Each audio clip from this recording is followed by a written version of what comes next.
Hello, everybody, and welcome back. My name is Mickey. I'm an actor and a writer and a filmmaker. On my YouTube, I make video essays and vlogs and sometimes other things, usually like wrapped up favorites videos. Super excited to dive in today. If this is the first video you're watching from me, I think my video essays are a little bit more of an open discussion rather than like a piece of journalism, but mine's a little bit more casual. Today I have sort of a lighter topic. A lot of my videos are usually about personal growth, development, creativity. However, today I really want to talk about the current state of television. I truly love television so much. I think it's possibly my favorite art form. I love film and I love theater. But something about television and the way it brings people together when you're discussing it, kind of like that age-old water cooler aspect, the weekly television episode and discussing it with friends and family or being able to watch something serialized over a long time. But television has taken quite a lot of turns recently, and I also think we're in the middle of some pretty intense changes to the way the industry has functioned for a long time. I don't know if I agree with this narrative, but there's a little bit of a narrative right now that we don't have a Gen Z TV show. Like we don't have a Friends or a Girls. For the age group of people who primarily watch my videos, I think this is an interesting conversation and something I will love to see comments on. What's missing, what isn't missing, what's there and what people are enjoying and liking. I think I want to start this conversation off with a bit of a look at some analytics and data surrounding television, because I think that we all watch television, so we feel that we are experts on it. I find that I am, and other people are kind of unaware of, like, from a corporate POV, like how people are viewing the industry and what is happening. If you are already an expert on television data, you can skip this section. I'm not an expert. I don't work for Nielsen, but I took a class on it in college, so I feel like I'm somewhat qualified. Basically, I'm not really qualified to talk about anything, but this is the internet, so. Before we get into it, I quickly want to talk about Surfshark, who has kindly sponsored today's video. Surfshark is a VPN, a virtual private network that keeps your online identity safe by encrypting all of the information between your device and the internet. So I personally use Surfshark for two main reasons. The first is when I want to access any sort of content library abroad, I can change my location. If you've watched any of my Wrapped videos, you know I'm a big television fan. I love Love Island, and I was recently watching the All-Star season. And by using a VPN, I can stay up to date on the show, so I'm not seeing any spoilers online. The second way that I use my Surfshark VPN is when I'm working away from my home Wi-Fi. So if you've watched any of my vlogs, you've probably seen that I'm always working from like a coffee shop or a co-working space. I don't even have a desk in my New York apartment. Being able to keep my information and data secure when I'm using other Wi-Fis is incredibly important to me. So if you're looking to access more media libraries abroad or keep your data and information more secure, Surfshark is perfect. You can use my link in the description below or code Mickey Galvin at checkout for 4 extra months of Surfshark VPN. Let's get back to it. So a little bit of background on TV. Basically from 1949 till about 2010, the company Nielsen has been the gold standard in giving us our TV ratings, like telling us how many people are watching what and when. And this data has been what drives ad revenue. When we weren't, on Instagram all the time, TV was like the peak of where you could have your marketing, which then influences what is being made and what stories we're telling. The early 2000 to 2010, I'd say probably like 2005 to 2010, as the golden era of television. Think Breaking Bad, think Mad Men, think the first time we were really investing resources into television on a scale, meeting film and going past film and casting huge stars. HBO really revolutionized that model to begin with, where they really trusted the artists and gave them a lot of money and gave them a lot of time to find a vision. But that time is really when I feel like the peak of that work that was done by HBO since the 90s was really reaching its fruition in a way, and on multiple different networks. You can see here, like 2008 to 2009, this is the average viewership per day in hours and minutes. So the average viewership at that time was 8 hours and 21 minutes. Now this is not per person. This is per household. Originally, when TV sets were first installed in homes, there was only one TV set. And so in the homes that Nielsen was surveying, they would attach physical devices to the TVs, what was being watched, what channels, what programs, and how long. So a lot of Nielsen's data is still technically by household. So it's very difficult to know within TV data who is watching and when. You can see how this was slowly rising over time from 1949 to here. Pretty standard rise. Nielsen's data becomes less and less reliable after 2010 because of the ways in which our media and viewing time becomes divvied up. We start to watch more things on phones and tablets. That, in addition to being on social media, then the social media video boom, all of these different elements we're talking about. This is a TikTok about movie intros, but I also think it's really relevant to why the data is confusing. Oh, because they did the acquisition. So it's like Warner Brothers and Netflix. I guess Paramount too. And HBO. Oh. Okay. Oh. Also Pixar. We get the point. Everyone's buying each other up. It's hard to know who's owning which streaming service, so then it's also hard to know who's benefiting from what streaming service being watched. However, I do think a really interesting data point that has more of a way to see who is, quote, like winning the streaming wars has been Nielsen's The Gauge. This is measured by viewing time, not subscribers or anything else. This is also measured by household. And this is also only measured on television sets. This does not include when you watch TV on your phone or a tablet. So you can see that streaming is like a ton, right? We have 47%. And then cable, a good chunk it still exists in broadcast. The streaming category here does not include YouTube TV. This YouTube 12.5% that you're seeing, that is particularly people using the YouTube app, not YouTube TV, only on their televisions. So if you are watching my video right now on a TV at home, which not all of you do, but some of you do, you are in that 12.5%. And that 12.5% of YouTube is a pretty big part of that streaming data. And that is above Netflix, Disney, Prime Video, Roku, Paramount, Tubi. And because this doesn't include YouTube TV, it's video essays, it is prank videos, it is cute animal videos. This is not like fictional narrative, traditional television. And that's the biggest number we have in the streaming. And it's not even giving us an indicator of, how big YouTube's presence is on phones and on computers as well. But I do think what's really interesting and what I'm hearing a lot of is people feeling like streaming has become cable because now you have to have all of them because there's like a good show on every one. And so then it's becoming cable again, where it's like this like free market competition between all the channels. And I think that we're seeing this kind of loop back to what things used to be in a lot of different areas of television. And that's what I kind of want to go into in the next section. It'll be more fun and pop culture-y and less stats, I swear. I'm going to call this section We Love Talking Heads. I'm going to reference this TikTok here. Video podcasts are growing 20 times faster than audio podcasts. Podcasts, it seemed to me, were turning into television. An FTC filing by Meta, where Meta was trying to argue to the federal government that they couldn't possibly be a social media monopoly because they weren't a social media company. Quote, today only a fraction of time spent on Meta services involves consuming content from online friends. A majority of time spent on both apps is watching videos, increasingly short-form videos that are unconnected, i.e. not from a friend, and recommended by AI-powered algorithms. Oh my God, here you have Meta. It's back against the wall, trying to make an argument to the federal government that social media has turned into television. A product that started off as radio for the internet, and it became television.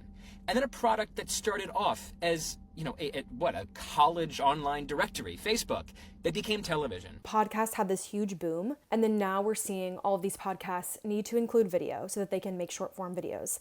And then we're also seeing large streaming services buy up these podcasts and now have them hosted on streaming services. But I do think it's really interesting in the form of like background chatter and our attachment to background chatter. I feel like when I was growing up, the news was always on at like a hair salon or the grocery store, like you're in the pharmacy and the news is on in the corner. And a lot of those places in which TVs were just on and the sound was on has disappeared in a lot of ways. And it's really interesting to see the ways in which it's coming back. So I would say there's this one part that's like we're kind of returning to classic radio in a way where we just want people talking and it's just this cyclical nature, and then they're being bought up by programs. So now it's the same as it was before.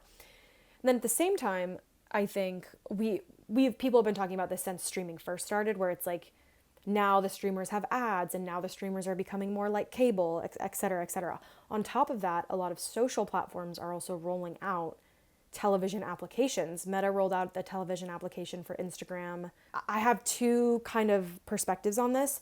One side of my brain sees it as, despite so much innovation, we return to the same format. So I think especially when it comes to talking heads, it's like the true human original storytelling was oral tradition, and stories were passed down through words, especially before written word. That is the way we are hardwired, and it's kind of interesting to see us return back to it.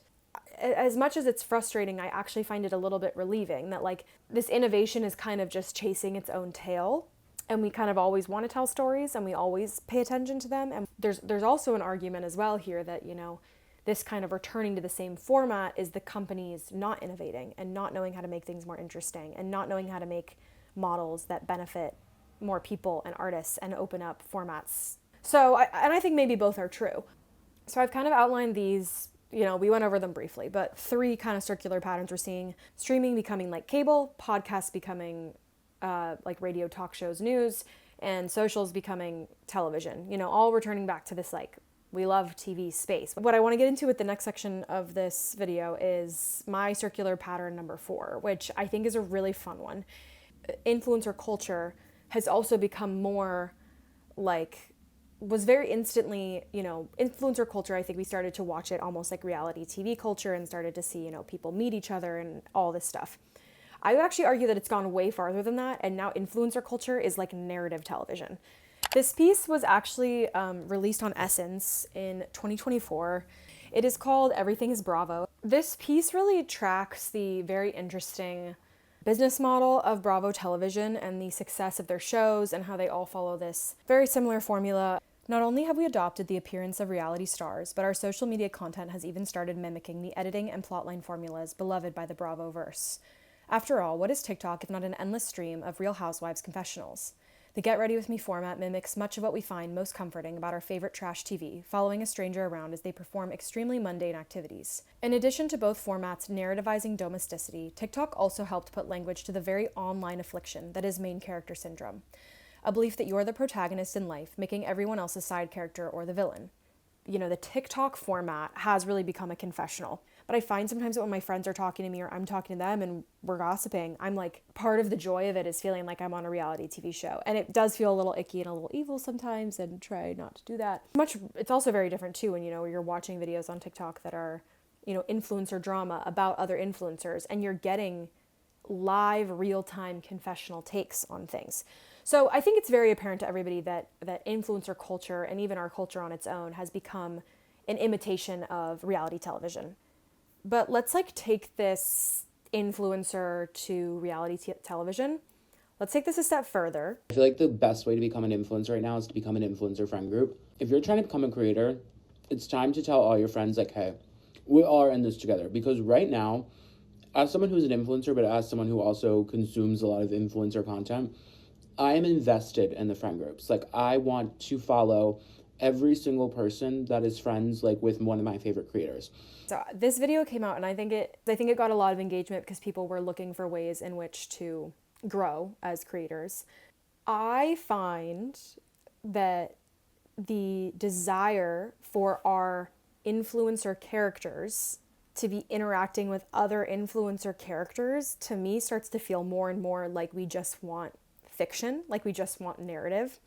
It's like we do just want them interacting. I actually felt this way a little bit when watching The Traitors this past season. It's a reality TV show, but like they're playing a fake game. So when people die, they're not actually dying, but they're saying they're dying. So then there's this sort of fictional, non-reality element of the television show. We actually kind of want to see these people like playing parts. Like we want to see them act, playing out stories so that we can see them and process information and consequences in real time in front of us. That, to me, as someone who's like spent a lot of time in theater, in some ways the purest form of this fictional performance, you know, there's something happening there. And I really do think it's a very magical space. And I think people underestimate its power consistently. I saw this random thing on Substack. Olkar Agayeva. I cannot shake the feeling that so many things that people write essays about are better not written about publicly, but rather lived privately. That writing about them for public consumption is a travesty and sacrilege. Or at least fictionalize them, make them into poetry, but for heaven's sake, preserve their privacy. I think when we tell stories, even if they are based on our lives or even if they contain truths that we've experienced in our lives, we are building containers. And I think that when we build these like containers, every film, every book, everything, it has a different taste, a feel, a vibe, a thing. And like the building of those is somehow kind of where more of the healing process happens. And I think sometimes where we try to attach our emotions onto these like people's real lives, it's interesting and people can touch us, but it's actually not as safe as getting to do that through fiction, and is sometimes, in my opinion, not as cathartic. And I'm not saying this to like diss reality television, because a lot of it is fictional. And on that note, I think that this is where I kind of want to transition into talking about Gen Z and Gen Z's space in television at the current moment. The Ankler released this piece called Gen Z is Huge, Their TV Shows Are Tiny, and Hollywood is Panicking. I think this article is a little bit of an alarmist title. I don't think that anything is that deep, to be quite honest. And I also think that the shows that they talk about in this article, I think all of these shows have a lot of merit. So I just want to say that up top. But to start with this, I think this is a really good data point. 65% of what 16 to 34-year-olds watch is library TV, not new series. In other words, the dominant youth audience isn't discovering new Hollywood shows, they're rewatching old ones. The second piece I really want to talk about is Victoria Vasileva's piece, Is Gen Z Capable of Good TV, on Substack. This is brilliant. For a little bit of context, if you're not watching like the Gen Z TV shows, I would say I Love LA, Overcompensating, and Adults are probably the big 3 ones that have come out. They've all been renewed for second seasons, which is a good sign. And I would say I don't think any one of them is perfect. However, I have personally enjoyed watching and watched the whole season through of all 3. An 8-episode arc is much harder to get people attached to and to experiment with than a 22-episode season. And we don't have like traditional pilot season anymore. But I think people are feeling that there's something lacking, maybe in comparison to like the old things that they love. So let's kind of discuss that. Over the past few years, Girls for Gen Z has been used to describe pretty much every new character-forward show that follows a group of young people. Which is funny, considering that Girls for Gen Z is just girls. To say otherwise is to imply that the brilliance of the show is in its inability to speak specifically to millennials or to capture millennials as a generation, rather than what it actually is. Create a set of unique, detailed characters whose personal lives and careers are influenced, but not completely defined by the culture around them. They make the 2010s Williamsburg feel like a made-up world that you get to know a little better with every new episode, rather than a real place and time that you have to have lived in order to enjoy the show. I think that ending part, like, that Williamsburg is this, like, kind of fictional place and not this, like, that it is a real place, but you don't have to have lived there in order to enjoy the show, is a little bit of her critique of I Love LA, although she does have some good things to say about it. But then she goes on, and maybe that is the message, to show exactly how vapid those who succeed at capturing attention despite the real lack of interest and talents are, in reference to I Love LA. The problem then is that it's not exactly compelling. The internet has been kicking around the same idea for years by making fun of shallow characters, like the Silver Lake bro and the West Village girl.